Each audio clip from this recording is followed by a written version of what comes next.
No programa Retratos desta semana, vamos fazer uma reflexão sobre os negros no Brasil.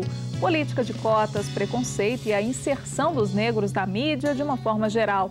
Para debater esse assunto, recebemos hoje a mulher negra, professora, pesquisadora, Rosália Estelita Diogo, autora dos livros Mídia e Racismo e Rasuras no Espelho de Narciso, educadoras negras e a crítica à representação de negros na mídia.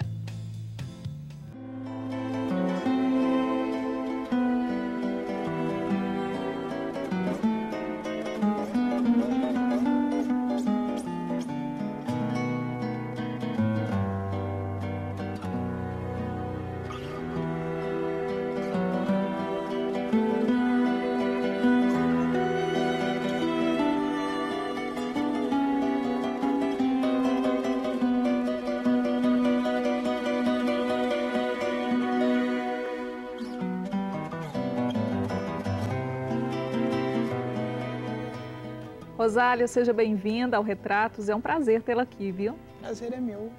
Vamos conhecer um pouquinho da Rosália. Interior de Minas, onde você nasceu. Você é de onde, Rosália? Eu sou de Nanuque. Nanuque é quase divisa com a Bahia. Sei. E lá você nasceu, ficou lá até quantos anos? Até os 13 anos de idade. E veio para cá? Sim, a família toda veio. Eu já tinha alguns irmãos aqui, na cidade grande. E daí viemos o restante para tentar melhores oportunidades, né, na vida. E como foi todo esse período de adolescência, também de faculdade, porque você acabou entrando na área de comunicação, né? Você é formada em jornalismo pela Universidade Federal. Como é que foi essa paixão, esse interesse em estudar comunicação? Então, a gente se adaptando, né, à cidade grande, vendo aquela diversidade de coisas e pessoas, e observando, meu olhar sempre foi muito atento a como que os negros se deslocam, né, de um lugar para o outro, quais são as possibilidades que aparecem para essa população afro-brasileira. E aí a televisão, os jornais surgia como uma possibilidade de eu ver melhor, de investigar melhor essa situação, esse quadro. E desde a adolescência, todo esse período, você já tinha esse olhar atento? Já tinha esse olhar atento, tanto para a mídia quanto para a literatura. Sou uma pessoa que gosta muito da literatura. Sei. E aí a mídia um vai puxando o outro, né? Na verdade, são muito próximas essas linguagens. Está tudo interligado, né?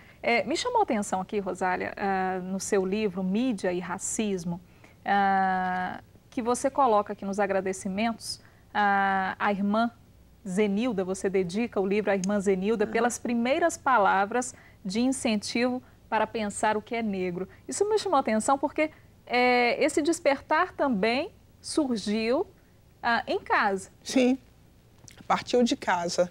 Desde a infância, era um cuidado da minha mãe em que a gente se apresentasse socialmente da melhor maneira possível, já com a consciência do racismo instituído na sociedade brasileira, né? Da forma atravessada, enviesada, de que muitos colegas viam nós negros, né? Já na infância, os xingamentos que aconteciam já nas séries iniciais e a necessidade que a família tem de preservar a gente, enquanto criança, desse sofrimento. Você né? tinha isso? Você percebia que sua mãe tinha esse cuidado? Sim, absolutamente, né? Eu era hostilizada, né? Como eu vejo ainda as crianças serem hostilizadas. Hostilizada como, Rosália? Sim, chamada de macaca mesmo, né? De cabelo de bombril ou de assolã, que muda a marca mesmo. E seu preto, fedorento, sujo, né? Então, assim, eram questões algo muito fortes, visceral, né? Não é nada muito discreto, é uma discriminação forte. Uma agressão mesmo, né? Então, a minha mãe já nos cuidados, de nos preservar, de indicar uma forma de comportamento decente, buscar uma forma igualitária de relacionar com o outro. E a minha irmã vem nessa insistência, muito nessa insistência, de maneira mais organizada, já buscando o movimento social em Belo Horizonte, me levando para estar próximo a essas pessoas, mostrando os caminhos que essas pessoas trilhavam. É interessante essa visão que você fala da sua família, né? A forma como foi a sua educação. porque realmente foi uma educação voltada toda para que houvesse esse despertar, para que houvesse uma conscientização, até para você entendesse o que significava ser negro, né? Naquele momento no país.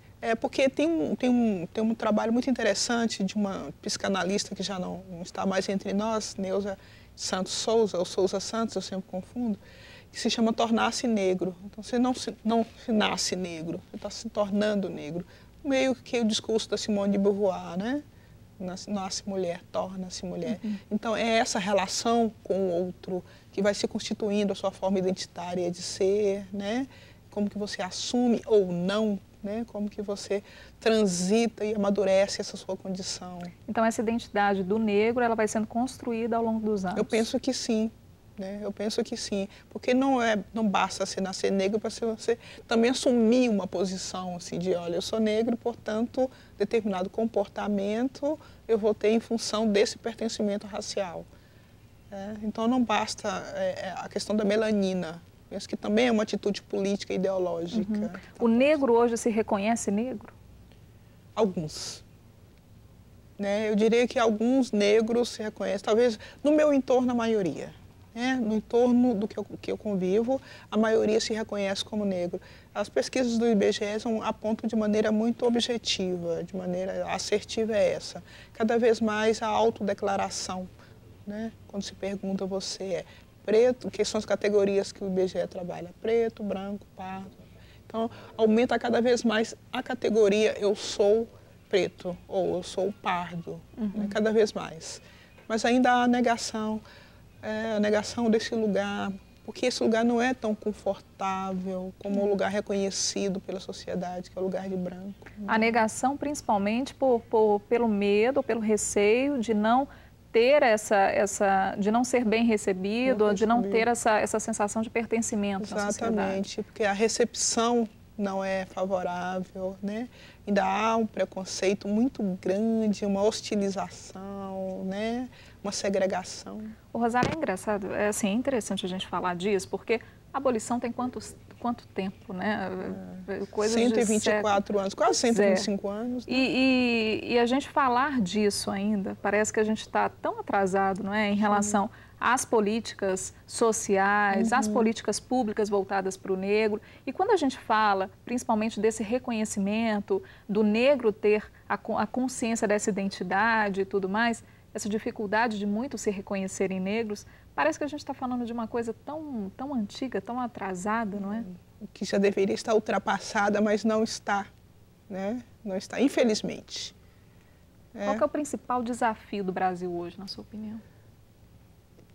Para trabalhar essas questões das relações. Exatamente. Sim. Eu acho que acho que um desafio muito grande, nós temos já instituído pelo governo federal, né, sobretudo, um reconhecimento. Né? Esse reconhecimento, não só desse governo, do governo anterior, né, um reconhecimento de que as desvantagens para a população afro-brasileira chega a ser de tal maneira absurda, né, um fosso de desigualdade, né, que estamos muito longe de relações equânimes em todas as áreas, né, de possibilidades social. Que políticas vêm sendo criadas sistematicamente, cada vez ampliando. Mas acho que o desafio está posto para que a população, de maneira geral, os que negam ainda que somos racistas, assuma essa condição. Como os Estados Unidos, né? Nós somos, sim, uma sociedade racista, né? E para romper com essa situação, nós temos que criar políticas para favorecer esse segmento populacional que está em desvantagem. Então, o não assumir é um entrave, porque você não tem o que enfrentar, aparentemente. O que você considera como evolução? Nessas políticas? Dentro dessas políticas sociais, né, voltadas para o negro.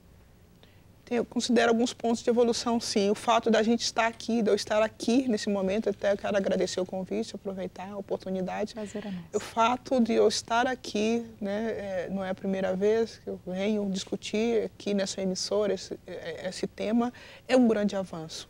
Né? Há não muito tempo atrás, você não via esse debate instaurado. E se via o debate instaurado, era por pesquisadores que não tinham esse pertencimento étnico, portanto, falavam de um lugar um pouco distante do que a gente experimenta e vivencia. Eu acho que a educação também tem avançado, né? Tem conseguido trabalhar um pouco melhor, né? Sobretudo com as crianças, porque essa é a base que nós precisamos trabalhar. Então, tem ampliado cada vez mais o número de profissionais da educação interessados na temática, sensibilizados com a temática. Porque até mesmo as escolas são responsáveis pela formação dessa identidade, Exatamente. pela construção dessa identidade. Elas têm, a função também é estimular um pouco isso, né? É muito forte, né? É pilar. A educação é pilar, é basilar mesmo o nosso papel de educador. Sim. Para tentar reverter essa situação. Próximo bloco, a gente vai falar sobre a questão da mídia também. Como o negro está inserido dentro desse contexto.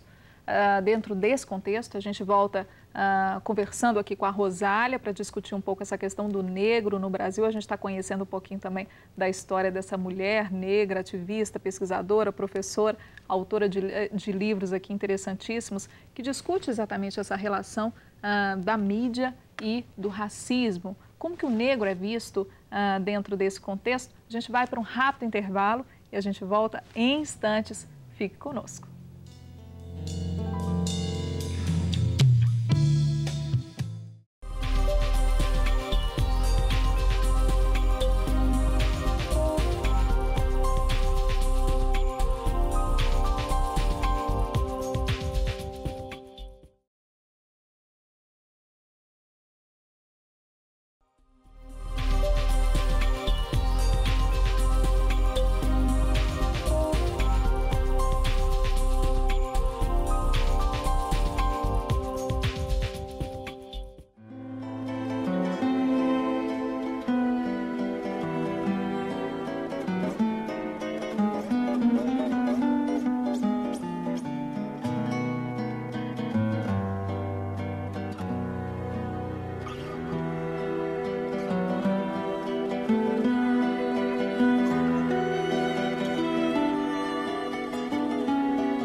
Estamos de volta com o programa Retratos, hoje recebendo a pesquisadora e também professora Rosália Diogo. A gente está falando sobre o negro no Brasil, mas antes da gente continuar esse bate-papo, um recado para você sobre a campanha Faço Parte. Seu apoio é importante para que a TV Horizonte e os outros veículos de comunicação da Arquidiocese possam cumprir a sua missão.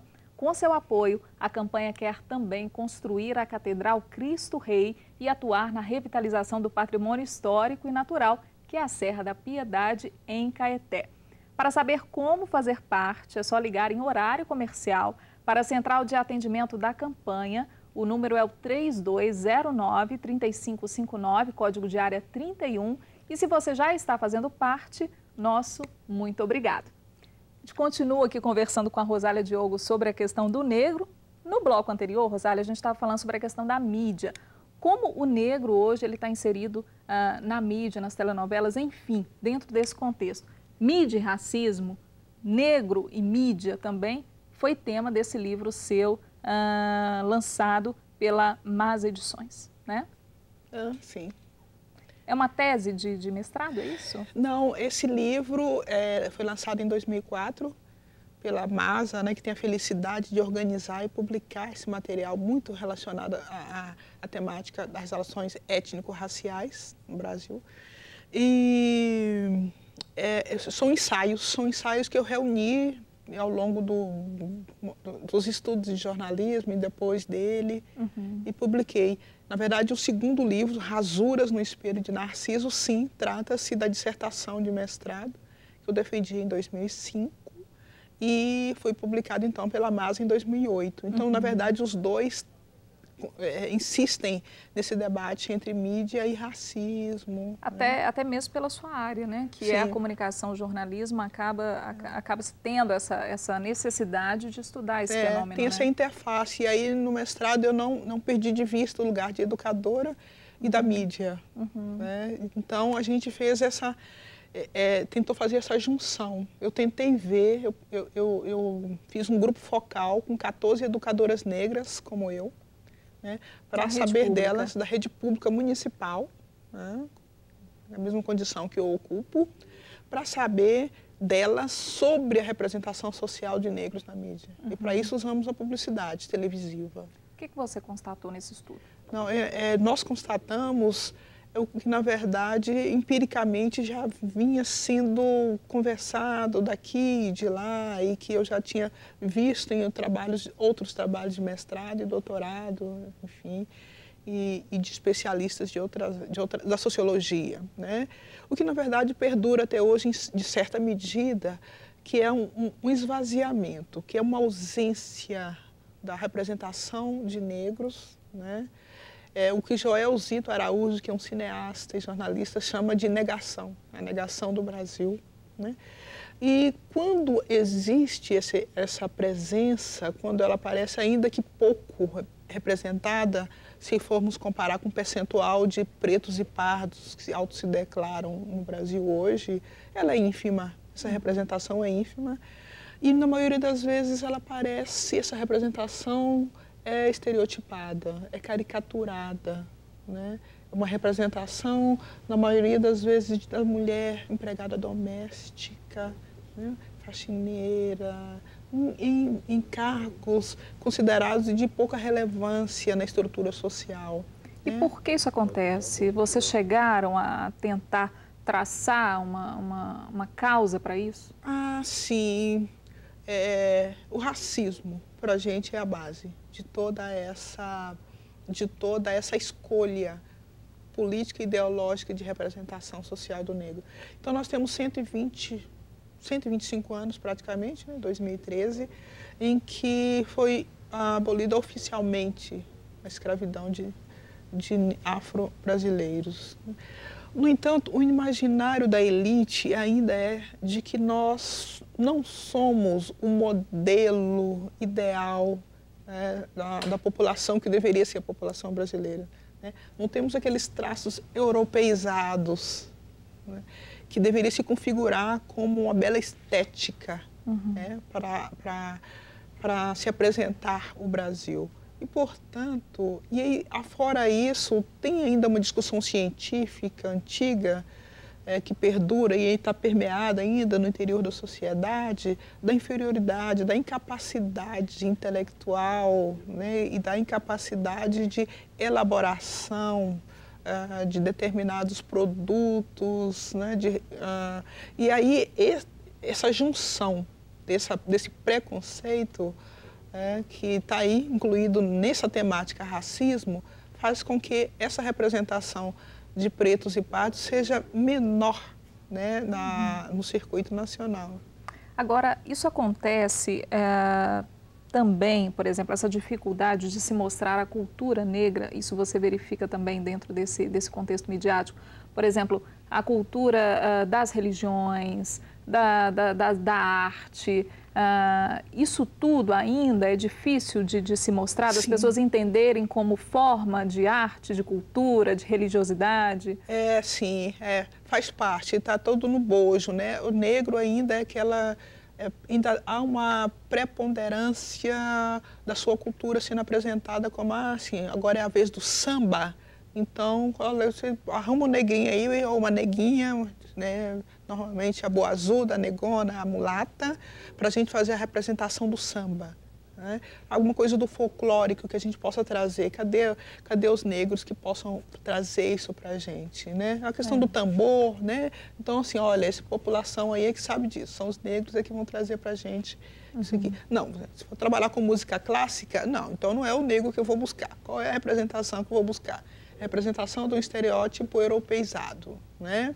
As religiões de matriz africana, por assim dizer, né? Porque vamos aqui relativizar essa matriz africana, né?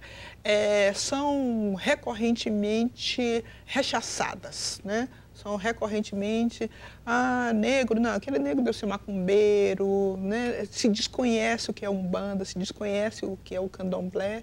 Então, trabalha-se com os mitos que foram consagrados, né, por brancos, mas não querem aceitar também a mitologia africana como pertencente ao nosso cotidiano já estruturado. O interessante é que é claro que é uma questão polêmica, é uma área que precisa ser debatida, estudada, como você disse, discutida, né, levada para a população para que seja debatida, mas a base de tudo é o respeito, não é, Rosália? Respeito Parece que é tão outro. Simples, não é? O respeito ao outro, porque é bonito isso, é bonito, assim, é romântico e bonito, né? Assim, olha, indígenas, brancos e negros, essa é a base da composição do Brasil. Bacana, né? Se de fato essa democracia racial propalada aí fosse efetivamente uma prática. Mas não é, né? Não é, né? A população afro-brasileira está aqui na base da pirâmide, né? Sei. Até hoje. Hoje a gente vê na mídia, pelo menos nas emissoras abertas, algumas tentativas de mostrar um pouco do que é a cultura negra. Hoje a gente tem uma novela tentando mostrar a época, ou um pouco depois, né, em que a abolição é decretada, vamos dizer assim. Como é que você avalia essas tentativas de mostrar o que é o negro, de colocar o negro em pauta? De certa forma, esse momento de abolição voltou à tona, né? A discussão voltou. Eu tô achando muito interessante esse movimento. Eu vou localizar aqui a Rede Globo, a Rede Globo de televisão, a emissora que está aí ditando regras de comportamento de maneira muito massiva, né? Então isso é preocupante e nos instiga a pensar, assim, ideologicamente, o que está sendo colocado, o que está sendo posto para aliciar, formar opinião, etc. e tal. Então, é muito interessante você ver uma novela que é Remaker, né, uma novela das 14h30, eu acho, Da Cor do Pecado. Eu já briguei muito com esse nome, Da Cor do Pecado, né?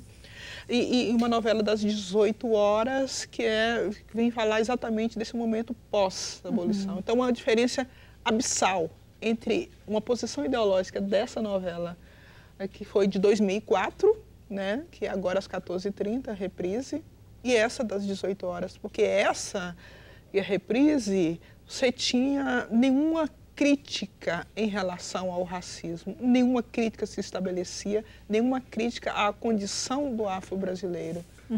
Ao contrário, eram xingados, hostilizados, discriminados. Na novela das 18, ocorre sim a discriminação, ocorre o preconceito, está posto, mas se estabelece também, sobretudo pela personagem Lázaro Ramos e Camila Pitanga, uma crítica àquele momento. Eu vi uma cena da revolta da Chibata, que é cara a nossa história, a história do afro-brasileiro, na pessoa de Lázaro Ramos, magistral, assim. Então, acaba sendo uma aula de história também. E as denúncias, um pouco do que acontece com o negro, o que acontecia com o negro naquela época, mais uma vez o jornalismo também mostrando seu papel crítico. Sim, mas aí não é todo o jornalismo, né? Ainda a gente vê, infelizmente, é uma minoria, né? Por isso eu parabenizo essa iniciativa que vocês têm, porque aí dá visibilidade, forma uma opinião, até informa as pessoas do que elas estão vendo naquela representação de telenovela, né?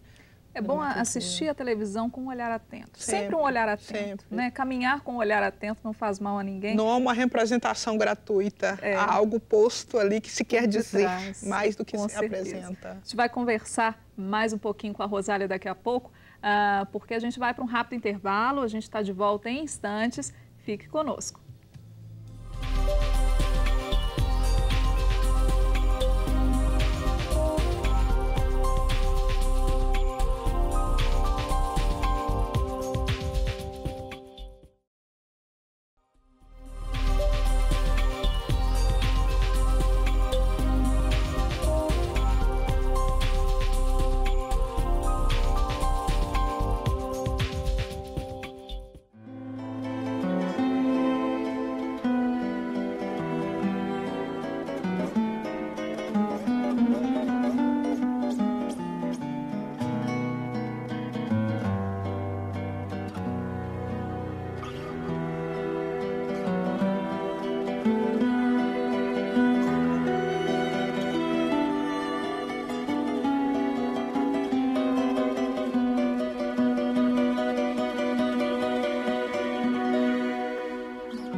Voltamos com o programa Retratos, hoje falando sobre o negro no país, com a professora ativista negra, Rosália Diogo. Rosália, você morou em Moçambique, né? Sim, no primeiro semestre de 2011. Como é que foi essa experiência lá? Por quanto tempo você ficou lá? Eu fiquei esse semestre, né, de 2011, o primeiro semestre. Foram 6 meses. 6 meses. É. Né?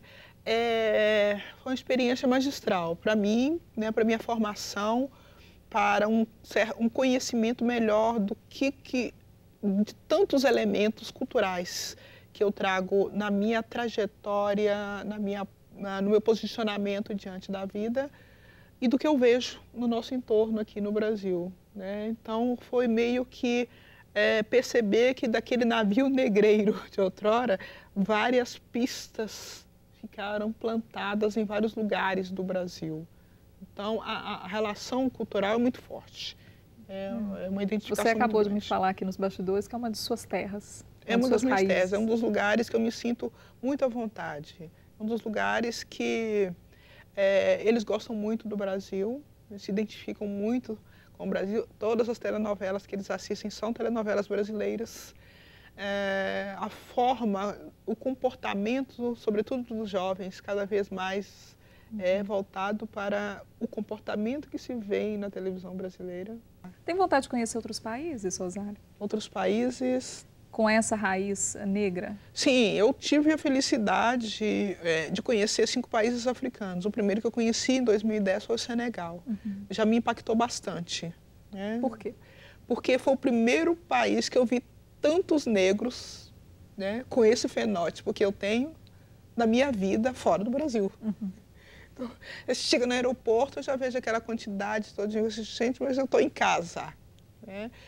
E a forma, alguns traços, sim, culturais presentes lá, que eu identificava com a forma, sobretudo das questões culturais que eu vivia no interior, em Nanuque. E tem uma diferença maior nos outros países que eu conheci depois de Moçambique, estando próximo ali, que é a África do Sul, Lesoto, Suazilândia, que já assume uma característica um pouco mais formal, eu diria, mais ainda contaminada de valores europeizados, talvez, e distancia um pouco da minha formação. Tá? Mas muito boas experiências. O que você acha? A gente teve há pouco a reeleição de Barack Obama, posse de Barack Obama, um presidente negro, Joaquim Barbosa aqui no Brasil como o ministro do Supremo. O que representa, por exemplo, essas duas figuras, a gente está destacando esses dois, mas o que representa para a cultura negra ter essas duas figuras, esses dois personagens, vamos dizer assim? Eu acho que é de fundamental importância. São ícones que se representam tanto, no caso do Barack Obama, representando tanto para o mundo, né? Desse país tão forte, tão fundamental para todos os outros. Você tem esse presidente negro, né, como alguém que é referência, que acaba sendo referência para tantos outros negros, no mínimo pensarem, nós somos capazes. Opera na autoestima da pessoa negra, né? Sobretudo porque ele tem também uma raiz na África, no continente africano. Né? Então, são ícones fundamentais para que se pense, olha, o negro é capaz, olha, a minha autoestima tem que ser trabalhada, se porventura ela não está sendo nem trabalhada. Me parece que a primeira eleição do Obama foi em 2008 e eu fiquei bastante contente, né? Porque é inusitado. Eu acho que é algo que chega a ser revolucionário. Eu tive a oportunidade de ir aos Estados Unidos primeira vez o ano passado e ver como que modificou a assistência a quem realmente tem uma condição de inferioridade ainda lá. Essa população afro-americana dizendo assim, olha, que bom que nós temos esse presidente. A política tem chegado para a gente, sim.